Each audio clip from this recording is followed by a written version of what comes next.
Good morning students. ਹਾਂਜੀ ਰਾਜੇ, ਜਿਹੜਾ ਆਪਣਾ ਟੌਪਿਕ ਚੱਲ ਰਿਹਾ ਸੀ chapter 8 no time for fear. ਆਪਾਂ ਜਿਹੜੇ ਫਸਟ ਦੇ 10 ਪੁਆਇੰਟ ਤੱਕ ਆਪਾਂ ਰੀਡ ਕੀਤਾ ਸੀ।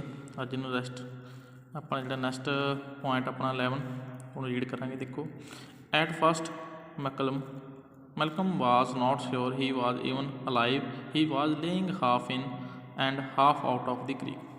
ਉਹ ਕਹਿੰਦਾ ਜਿਹੜਾ ਮੈਲਕਮ ਸੀਗਾ ਉਹਨੂੰ ਇਹ ਚੀਜ਼ 'ਚ ਉਹ ਸ਼ੋਰ ਨਹੀਂ ਸੀਗਾ ਵੀ ਉਹ ਜਿਉਂਦਾ ਵੀ ਆ ਜਾਂ ਨਹੀਂ, ਠੀਕ ਹੈ। ਅਤੇ ਦੂਸਰਾ ਉਹ ਆਪਾਂ ਕਹਿੰਦੇ ਪਿਆ ਸੀ ਇਸ ਤਰ੍ਹਾਂ ਵੀ ਉਹ ਜਿਹੜਾ ਹਾਫ ਅੱਧਾ ਉਹ ਖਾਈ ਦੇ ਵਿੱਚ ਪਿਆ ਸੀ ਅਤੇ ਹਾਫ ਬਾਹਰ ਸੀ। He felt no pain excepting a throbbing in his wrist. Slowly he wriggled out of creek and called weakly Warv are you okay. ਹੁਣ ਕੀ ਹੈਗਾ, ਉਹ ਆਪਾਂ ਕਹਿੰਦੇ ਉਹਨੂੰ ਕਿਸੇ ਪ੍ਰਕਾਰ ਦਾ ਕੋਈ ਪੇਨ ਨਹੀਂ ਹੋ ਰਿਹਾ ਸੀ, ਬਟ ਇੱਕ ਤਰ੍ਹਾਂ ਨਾਲ ਉਹਦੇ ਜਿਹੜਾ ਆਪਾਂ ਕਹਦੇ ਜਿਹੜਾ ਗੁੱਟ 'ਚ ਰਿਸਟ 'ਚ ਉਹ 'ਚ ਉਹਨੂੰ ਖੜਕਣ ਦੀ ਜਿਹੜੀ ਆਵਾਜ਼ ਆ ਰਹੀ ਸੀ, ਮਤਲਬ ਉਹਦੀ ਹੱਡੀ ਖੜਕਣ ਦੀ, ਠੀਕ ਹੈ। ਅਤੇ ਉਹਨੇ ਹੌਲੀ ਹੌਲੀ ਆਪਣੇ ਆਪ ਨੂੰ ਉਸ ਕ੍ਰੀਕ 'ਚੋਂ ਉਸ ਜਿਹੜੀ ਖਾਈ 'ਚੋਂ ਬਾਹਰ ਕੱਢਿਆ ਅਤੇ ਬਹੁਤ ਹੀ ਆਪਾਂ ਕਹਦੀ ਕਮਜ਼ੋਰ ਆਵਾਜ਼ ਵਿੱਚ ਉਹਨੇ ਆਪਾਂ ਕਹਦੇ Warv are you okay, Warv ਤੂੰ ਠੀਕ ਹੈ। ਪਰ afraid the grizzly was still around did not answer.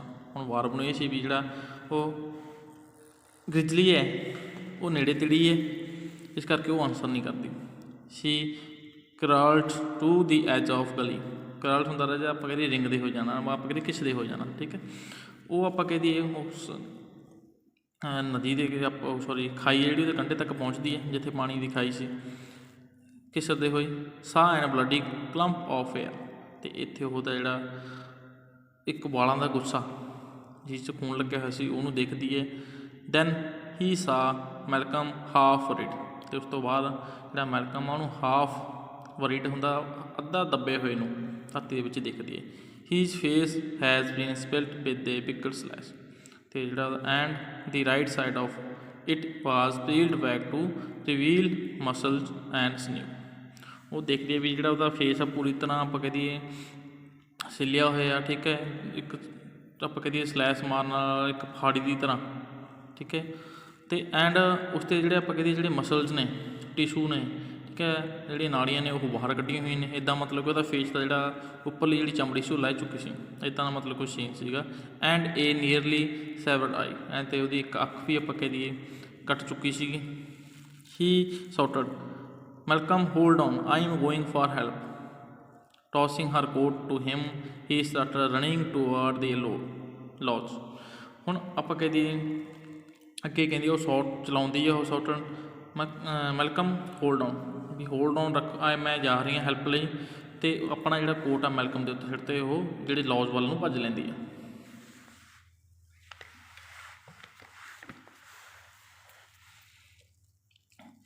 Malcolm lay still for a while trying to take stock of his injuries. ਹੁਣ ਆਪਾਂ ਕਹੀਏ ਜਿਹੜਾ ਮੈਲਕਮ ਆ ਉਸ ਟਾਈਮ ਲਈ ਆਪਾਂ ਕਹੀਏ ਪਿਆ ਰਹਿੰਦਾ ਅਤੇ ਕੋਸ਼ਿਸ਼ ਕਰਦਾ ਆਪਣੇ ਜਿਹੜੇ ਜ਼ਖਮ ਨੇ, ਇੰਜਰੀਜ਼ ਨੇ, ਉਹਨਾਂ ਦਾ ਐਗਜ਼ਾਮਿਨ ਕਰਦਾ, ਠੀਕ ਹੈ, ਵੀ ਕਿੱਥੇ ਕਿੱਥੇ ਉਹਨੂੰ ਕੀ ਜੰਮ ਗਿਆ। His wrist would not move and must B broken. ਜਿਹੜਾ ਉਹਦਾ ਰਿਸਟ ਸੀ ਉਹ ਟੁੱਟ ਚੁੱਕਾ ਸੀ, ਇਸ ਕਰਕੇ ਕੀ ਉਹ ਆਪਾਂ ਕਹੀਏ ਉਹ ਮੂਵ ਨਹੀਂ ਕਰ ਰਿਹਾ ਸੀ, ਉਹਨੂੰ ਲੱਗਦਾ ਸੀ ਵੀ ਇਹ ਟੁੱਟ ਗਿਆ। ਵਨ ਨੀ ਕੈਪ ਹੈਡ ਬੀਨ ਟੋਰਨ ਆਫ। ਅਤੇ ਜਿਹੜੀ ਆਪਾਂ ਕਹੀਏ ਉਹਦੀ ਨੀ ਕੈਪ ਕਹਿੰਦਾ ਗੋਡੇ ਦੀ ਜਿਹੜੀ ਆਪਾਂ ਚੱਪਣੀ ਉਹ ਵੀ ਕੀ ਹੈਗੀ ਉਹ ਪਾੜ ਚੁੱਕੀ ਸੀ। And he could not feel any front teeth with his tongue. ਅਤੇ ਆਪਣੇ ਜਿਹੜੇ ਮੂਹਰੇਲੇ ਉਹ ਦੰਦ ਸੀ ਉਹ ਉਹਨਾਂ ਨੂੰ ਵੀ ਆਪਣੀ ਜਿਹੜੀ ਟੰਗ ਸੀ, ਜੀਭ ਨਾਲ ਸੀ, ਫੀਲ ਨਹੀਂ ਕਰ ਰਿਹਾ ਸੀ। ਇਟ ਮੀਨ ਜੋ ਵੀ ਉਹਦੇ ਰਿਡਿਊਸ ਹੋ ਚੁੱਕੀ ਸੀ, ਮਤਲਬ ਕਿ ਇੰਜਰ ਸੀ ਉਹ, ਠੀਕ ਹੈ। ਅਤੇ ਉਹਦੇ ਦੰਦ ਜਿਹੜੇ ਲੈ ਚੁੱਕੇ ਸੀ।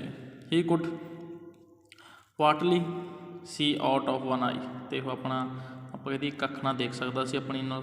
ਵਟ was afraid to turn his head because he saw loose facial skin hanging ਨੋ।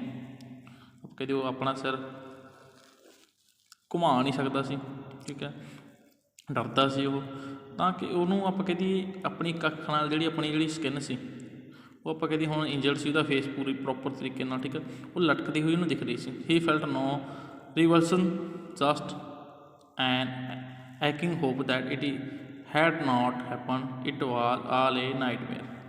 ਉਹਨੂੰ ਕਿਸੇ ਪ੍ਰਕਾਰ ਦੀ ਉਹਨੇ ਕੀ ਹੈ ਕਿਰਨਾਂ ਜਿਹੜੀ ਆਪਾਂ ਕਹਿ ਦਈਏ ਮਹਿਸੂਸ ਨਹੀਂ ਕੀਤੀ, ਜਿਹਨੂੰ ਆਪਾਂ ਕਹਿੰਦੇ ਹਾਂ ਵੀ ਕਿਰਨਾਂ ਜੇ ਸੂਖ ਸੀ, ਆਪਾਂ ਕਹਿੰਦੇ ਹਾਂ ਵੀ ਸੂਖ ਜੀ ਉਹਨੇ ਮਹਿਸੂਸ ਨਹੀਂ ਕੀਤੀ, ਕਿਉਂਕਿ ਉਹਨੂੰ ਇਹ ਚੀਜ਼ ਲੱਗਦਾ ਸੀ ਵੀ ਇਹ ਇੱਕ ਇੱਦਾਂ ਕੁਝ ਹੋਏ ਨਹੀਂ ਵੀ ਇੱਕ ਨਾਈਟਮੇਅਰ ਆਪਾਂ ਕਹੀਏ ਇੱਕ ਡਰਾਵਨਾ ਸੁਪਨਾ ਹੈਗਾ, ਵੀ ਅਸਲ 'ਚ ਇੱਦਾਂ ਦਾ ਕੁਛ ਵੀ ਨਹੀਂ ਹੋਇਆ। ਠੀਕ ਆ, ਮਤਲਬ ਇਹ ਚੀਜ਼ ਉਹ ਫੀਲ ਕਰ ਰਹੇ ਸੀ। Supporting his haversack up toward the trail, he determined to reach it and use it as a bandage। ਹੁਣ ਆਪਾਂ ਕਹਦੇ ਨੇ ਅਚਾਨਕ ਹੈਵਰਸੈਕ ਹੁੰਦਾ, ਆਪਾਂ ਕਹਦੇ ਆਪਣਾ ਜਿਹੜਾ ਉਹਦਾ ਬਸਤਾ ਝੋਲਾ ਜਿਹਾ ਸੀ ਕੋਈ, ਠੀਕ ਹੈ, ਥੈਲਾ ਵਗੈਰਾ ਸੀ, ਉਸਨੇ ਉਹ ਦੇਖਿਆ ਉੱਪਰ ਰਸਤੇ ਵਿੱਚ ਪਿਆ ਅਤੇ ਇਹ ਚੀਜ਼ ਕੋਸ਼ਿਸ਼ ਕੀਤੀ ਵੀ ਉਸ ਤੱਕ ਪਹੁੰਚਿਆ ਜਾਵੇ ਐਂਡ ਉਸ ਵਿਚਲਾ ਜਿਹੜਾ ਸਮਾਨ ਉਹਨੂੰ ਆਪਾਂ ਕਹਦੇ ਇੱਕ ਪੱਟੇ ਦੀ ਤਰ੍ਹਾਂ ਵਰਤਿਆ ਜਾਵੇ, ਮਤਲਬ ਕਿ ਆਪਣੇ ਜਿਹੜੇ ਇੰਜਰੀਜ਼ ਨੇ, ਜ਼ਖਮ ਨੇ, ਉਹਨਾਂ ਉੱਤੇ ਉਹਨਾਂ ਨੂੰ ਲਪੇਟਿਆ ਜਾਵੇ। ਟੈਡੀਅਸਲੀ ਹੀ ਡਰੈਗਡ ਹਿਮਸੈਲਫ ਅਪ ਬੈਕਵਰਡ, ਉਹਨੇ ਬਹੁਤ ਆਪਾਂ ਕਹੀਏ ਔਖੇ ਤਰੀਕੇ ਨਾਲ ਆਪਣੇ ਆਪ ਨੂੰ ਪਿੱਛੇ ਨੂੰ ਖਿੱਚਦੇ ਹੋਏ ਉੱਥੇ ਤੱਕ ਪਹੁੰਚਦਾ ਹੋ। His one good eye kept sticking shut and periodically he have to stop and open it with his good hand. ਆਪਾਂ ਕਹੀਏ ਜਿਹੜੀ ਉਹਦੀ ਇੱਕ ਅੱਖ ਜਿਸ ਤੋਂ ਉਹਨੂੰ ਦਿਖ ਰਿਹਾ ਸੀ, ਉਹ ਕੁਛ ਟਾਈਮ ਬਾਅਦ ਆਪਾਂ ਕਹੀਏ ਬੰਦ ਹੋ ਜਾਂਦੀ ਸੀਗੀ। ਠੀਕ ਹੈ, ਆਪਾਂ ਕਹੀਏ ਇੱਕ ਤਰੀਕੇ ਨਾਲ ਬੰਦ ਹੋ ਜਾਂਦੀ, ਅਤੇ ਜਿਹੜਾ ਉਹਦਾ ਇੱਕ ਹੱਥ ਸਹੀ ਕੰਮ ਕਰਦਾ ਸੀ ਉਹਦੇ ਨਾਲ ਫਿਰ ਥੋੜ੍ਹੇ ਟਾਈਮ ਬਾਅਦ ਉਹਨੂੰ ਓਪਨ ਕਰਦਾ ਸੀ। Finally he reach the haversack and open it with his hand. Finally he reach lay back physically drained from the exertion he prayed and wondered whether he would live and what he had looked like if he did। ਹੁਣ ਉਹ ਕੀ ਹੈਗਾ, ਆਪਾਂ ਕਹਿੰਦੇ ਇੱਕ ਤਰੀਕੇ ਨਾਲ ਬਹੁਤ ਜ਼ਿਆਦਾ ਜਦੋਂ ਕਿਸੇ ਨੂੰ ਇੱਦਾਂ ਕਰਕੇ ਡਰੈਗ ਪਿੱਛਦੇ ਹੋਏ ਜਾਂਦਾ ਉਹ ਥੱਕ ਜਾਂਦਾ ਫਿਜ਼ੀਕਲੀ। ਠੀਕ ਹੈ, ਅਤੇ ਥਕਾਵਟ ਮਹਿਸੂਸ ਕਰਦਾ, ਅਤੇ ਉਹ ਪ੍ਰੇ ਕਰਦਾ he prayed and wondered whether he would live. ਉਹ ਇਹ ਪ੍ਰੇ ਕਰਦਾ ਕਿ ਸ਼ਾਇਦ ਉਹ ਬਚੇਗਾ and what he had look like if he did, ਜੇ ਬਚ ਵੀ ਗਿਆ ਤਾਂ ਉਹਦੀ ਲੁੱਕ, ਠੀਕ ਹੈ, ਉਹਦਾ ਜਿਹੜਾ ਫੇਸ ਉਹ ਕਿੱਦਾਂ ਦਾ ਹੋਵੇਗਾ, ਮਤਲਬ ਉਹ ਕਿੱਦਾਂ ਦਾ ਲੱਗੇਗਾ। ਠੀਕ ਹੈ, ਲੌਂਗ ਰੋਡ ਬੈਕ, ਪਿੱਛੇ ਵੱਲ ਆਪਾਂ ਕਹਿ ਦਈਏ ਜਿਹੜਾ ਲੰਬਾ ਰਸਤਾ। Meanwhile war her arm slash and her hair flecked with blood had run along the winding trail to the lodge. ਹੁਣ ਆਪਾਂ ਕਹੀਏ ਜਿਹੜਾ ਪਿੱਛੇ ਵੱਲ ਜਿਹੜਾ ਲੰਬਾ ਰਸਤਾ ਸੀ ਉਹਦੇ 'ਤੇ ਜਿਹੜੀ ਵਾਰਬ ਆਪਣੀ ਜਿਹਦੀ ਵਾਰਬ ਦੀ ਇੱਕ ਬਾਂਹ ਇੰਜਰਡ ਸੀ, ਅਤੇ ਹੱਥ 'ਚ ਆਪਾਂ ਕਹਿ ਦਈਏ ਜਿਹੜਾ ਵਾਲਾਂ ਦਾ ਗੁੱਸਾ ਸੀ ਜਿਹੜੇ ਮਲਕਮ ਦੇ ਲੈ ਗਏ ਸੀ, ਠੀਕ ਹੈ, ਉਸ ਨਾਲ ਉਹ ਆਪਾਂ ਕਹਿ ਦਈਏ ਲੋਡਜ ਤੱਕ ਪਹੁੰਚਦੀ ਹੈ। Stretching in to the lobby he ਕਰਾਈਡ A ਗ੍ਰਿਜਲੀ goat Malcolm. ਉਹ ਆਪਾਂ ਕਹਿ ਦਈਏ ਉਸ ਲੌਜ ਦੇ ਲੌਬੀ 'ਚ ਜਾਂਦੀ ਹੈ, ਬਰਾਂਡੇ 'ਚ ਜਾਂਦੀ ਹੈ, ਉੱਥੇ ਚਿਲਾਉਂਦੀ ਹੈ ਵੀ ਜਿਹੜਾ ਗ੍ਰਿਜਲੀ ਸੀਰੀਅਸ ਸੀ ਉਹਨੇ ਕੀ ਆ ਮੈਲਕਮ ਨੂੰ ਇੰਜਰਡ ਕਰ ਦਿੱਤਾ, ਜ਼ਖਮੀ ਕਰ ਦਿੱਤਾ। ਹੀ ਕਾਂਟ ਵਾਕ, ਉਹ ਤੁਰ ਨਹੀਂ ਸਕਦਾ। Help and then he work in sobs, ਉਸ ਤੋਂ ਬਾਅਦ ਕੀ ਆ ਉਹ ਕਹਿੰਦੀ ਹੈ ਵੀ ਤੁਰ ਨਹੀਂ ਸਕਦਾ, ਹੈਲਪ ਕਰੋ, ਅਤੇ ਇਸ ਤੋਂ ਬਾਅਦ ਉਹ ਉੱਚੀ ਹੋ ਰੋਣ ਲੱਗ ਜਾਂਦੀ ਹੈ। People appeared from nowhere, wardens, fellow workers, lodge guest. People ਜਿਹੜੇ ਮਤਲਬ ਇੱਕੋ ਦਮ ਉੱਥੇ ਇਕੱਠੇ ਹੁੰਦੇ ਨੇ, ਪਤਾ ਨਹੀਂ ਕਿੱਥੋਂ। ਠੀਕ ਹੈ, ਜਿਨ੍ਹਾਂ 'ਚ ਹੁੰਦੇ ਨੇ ਵਾਰਡਨ ਹੁੰਦੇ ਨੇ, ਫੈਲੋ ਵਰਕਰਸ ਹੁੰਦੇ ਨੇ, ਅਤੇ ਲੋਡੇਜ ਗੈਸਟ ਹੁੰਦੇ ਨੇ, ਸਾਰੇ ਉੱਥੇ ਇਕੱਠੇ ਹੁੰਦੇ ਨੇ। The first that Malcolm heard of his rescue was the static of the walkie talkie. ਜਿਹੜੀ ਫਸਟ ਆਵਾਜ਼ ਆਪਾਂ ਕਹਦੀ ਜਿਹੜਾ ਮੈਲਕਮ ਆ ਸੁਣਦਾ ਗਾ, ਉਹ ਵੋਕੀ ਟੋਕੀ ਤੋਂ ਸੁਣਦਾ। ਠੀਕ ਹੈ, ਕੌਣ ਸੀ ਉਹ? He had sat propped against the stump for an hours and half and was still conscious. ਫਿਰ ਉਹ ਉਸ ਤੋਂ ਬਾਅਦ ਇੱਕ ਦਰਖਤ ਨਾਲ ਆਪਾਂ ਕਹਦੇ ਪਿੱਠ ਲਾ ਕੇ 1.5 ਘੰਟੇ ਲਈ ਬੈਠ ਜਾਂਦਾ ਅਤੇ ਪੂਰਾ ਕੌਨਸ਼ੀਅਸ ਹੁੰਦਾ। Warden Gordie Petu, Malcolm's good friend, run to him well pal he said I always end up looking after you, how you doing man. ਕਹਿੰਦਾ ਹੁਣ ਜਿਹੜਾ ਉਹਦਾ ਇੱਕ ਫਰੈਂਡ ਸੀ ਜਿਹਦਾ ਨਾਮ ਗੌਰਜੀ ਪੇਟੂ ਸੀਗਾ, ਉਹ ਕੀ ਸੀਗਾ ਭੱਜਿਆ ਉਸ ਵੱਲ, ਠੀਕ ਹੈ, ਆਪਣੇ ਫਰੈਂਡ ਵੱਲ, ਅਤੇ ਉਹ ਉਹਨੂੰ ਜਾ ਕੇ ਕਹਿੰਦਾ ਆਈ always end up looking after you, ਮੈਂ ਹਮੇਸ਼ਾ ਤੈਨੂੰ ਲੱਭਦਾ ਰਹਿਣਾ, ਤੂੰ ਕੀ ਕਰ ਰਿਹਾ।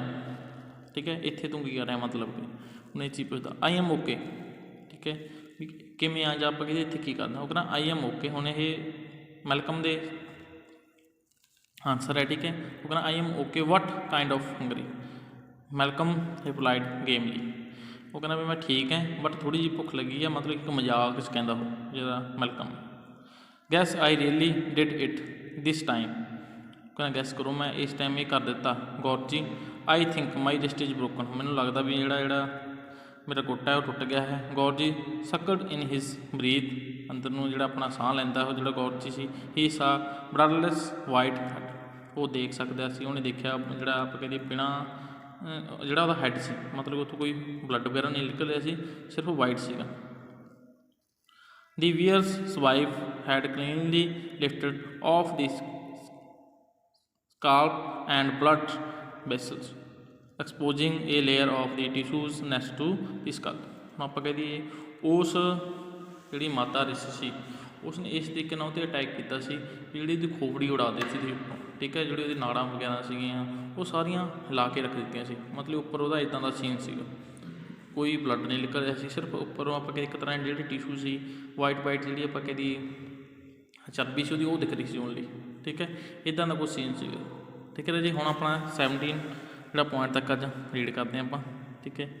ਕੱਲ੍ਹ ਨੂੰ ਆਪਾਂ ਨੈਕਸਟ ਜਿਹੜਾ ਲੈਕਚਰ ਹੋਊਗਾ ਉਸ ਲੈਕਚਰ 'ਚ ਆਪਾਂ ਇੱਥੋਂ ਹੀ ਇਹਨੂੰ ਸਟਾਰਟ ਕਰਾਂਗੇ, ਠੀਕ ਹੈ। ਧਿਆਨ ਨਾਲ ਸੁਣ ਲਿਓ, ਇੱਥੋਂ ਹੀ ਆਪਾਂ ਜਿਹੜੇ ਕੁਐਸਚਨ ਆਨਸਰ ਬਣਨਗੇ ਅਤੇ ਆਪਾਂ ਈਜ਼ੀਲੀ ਉਹਨਾਂ ਦਾ ਫਿਰ ਜਵਾਬ ਲਾਵਾਂਗੇ, ਠੀਕ ਹੈ ਜੀ।